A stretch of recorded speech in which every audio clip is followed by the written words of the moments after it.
watch the TVs, a lot of matches were just squash matches, but mine especially 2 minutes, 1 minute, handicap matches, whatever. It was just to get the character, one-man gang character, more, I guess, over.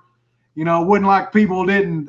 So once you went to WWF, it's like you didn't have any past, basically. You just you started your career all over. I mean, anything you did in the past, it wasn't like I could get up there and say, I was UWF champion. You couldn't say that. You're basically a whole new person being reborn.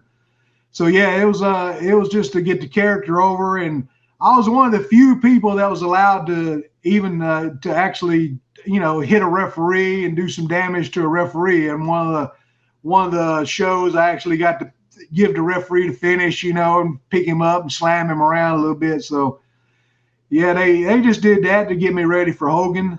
And so that was basically it. He said, just, keep your tights clean, which means, stay on your feet. Don't be taking no crazy bumps, save all that for the Hulkster, baby.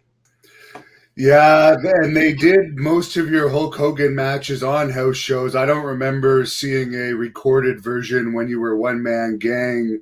What was it like working with Hulk Hogan? Because he was still at his peak in that point of popularity.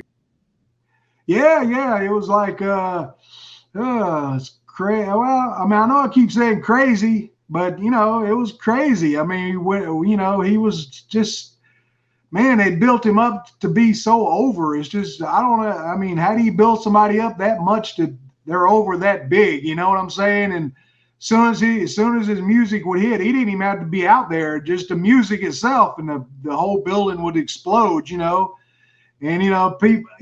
people say, "Oh man, well, you had sellouts after sellout after sellout." But I'm like, well, it wasn't me. It was Hogan. Hogan could be out there with a broom and a mop and sell the place out at that particular time. I just happened to be the lucky body that happened to be against it at that time. But now that I think back on it, I was probably, one-man gang, not Akeem, but one-man gang at that time was probably one of the few heels that people honestly believe could actually possibly beat Hogan to win the World Heavyweight Championship. I believe the people honestly believe that I could beat him, because I had the way they had put me over on TV, just demolishing people and not giving a crap about what I do on TV, So, yeah, but man, like I said, he was over so big, man. It was just unbelievable that a company could get somebody that strong, and I couldn't imagine, just the pressure of having all that on your shoulders, carrying a company like that. I mean, I know there's perks, money-wise and, different things, but just the pressure of carrying a whole company on your shoulders, I bet it had to be tremendous amount of pressure. People don't think about it, but I bet it was a lot of pressure on him. And, I bumped into him a couple of times at different signing here or there. And, in Orlando a few years back, I stopped at it. He had like a little, I don't know what his little place he has out there. Shop or something. Yeah. That's it. I stopped in there. He was doing a autograph signing that particular day. And, they were lined up all the way around the building and everything, to go in. I think it was like, $200 a pop to get a picture or autograph or something like that. I was like, holy cow. But anyway, it's Hulk Hogan, I guess you can do it.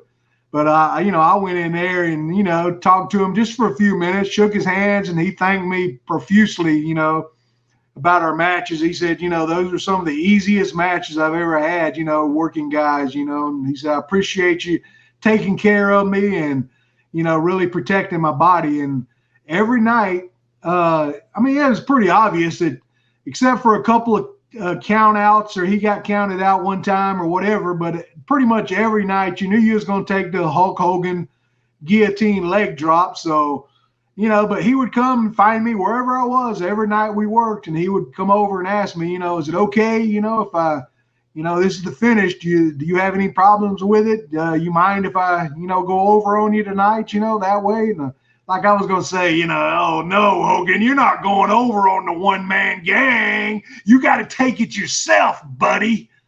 So, But yeah, to me, he was, I've heard other people talk totally different things about him, but with me personally, that's the way it was every night. He was like real courteous, real generous in the match, and once we got a set match, it pretty much, a good 15-minute set match, it pretty much stayed that way all the way around the circuit. You didn't really have to do too much. Like I said, it's same with the Von Erichs. I mean, the fight wasn't nothing like that, but I mean, match-wise, you really didn't have to do anything. You just look at the man and the crowd would explode. You're talking, 22,000, 30,000, whatever, the crowd would just explode. So, yeah, it was like a night off every night working with that man.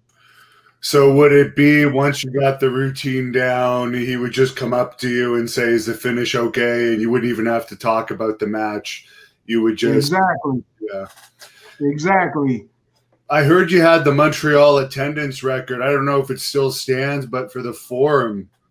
How do you get this information? I mean, yeah, him and I had the attendance record at the Montreal Forum, and like you say, I don't know now, but yeah, we did have it at one time. So there's another little thing I can put on my resume. But that's not mentioned very often. But hey. This little kid from Spartanburg, South Carolina had the attendance record at the Montreal Forum. I ain't going to say I drew the people. I was in the match, but, still, it is a record. I guess, that's better than not having it. Yeah, and that's one of the historic buildings for wrestling, at least here in Canada, just like the Leaf Gardens. Those are probably the two most famous wrestling arenas in Canada of that era. Right. So as far as your pay for those matches, do you remember what your highest pay would be for wrestling Hogan on a house show? No, the pay was a set pay, Hannibal.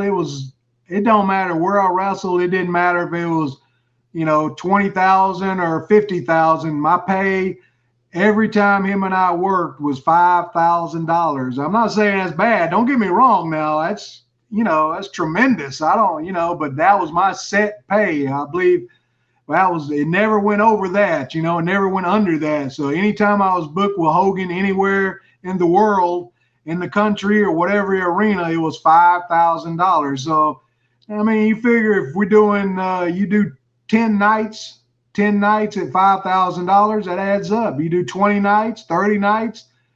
I mean, I'm sure Hogan wasn't making that. I'm sure he was way over that, but he deserved it. I mean, he's the one he's the one that's over and drawing the crowd. I just happen to be the recipient of the big leg drop every night. I just happen to be in the right spot for that. So, no, I went and thanked you. I went right to him and thanked him, for that. And I went and thanked Mr. McMahon for paying me. I'm very appreciative, but I don't have any problem.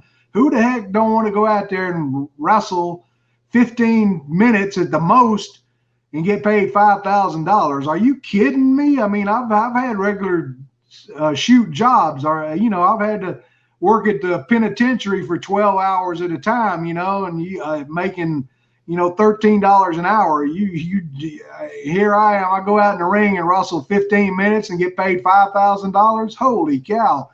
You got to be joking. Who wouldn't love to do that? Thank you for watching the Hannibal TV. Please like this video if you enjoyed it and click the subscribe button to not miss any of our latest shoot interviews, match videos, or news updates. Support us on patreon.com for $1.99 a month to watch our full shoot interviews ad-free and help our channel grow. Follow us on Twitter at the Hannibal TV for instant updates.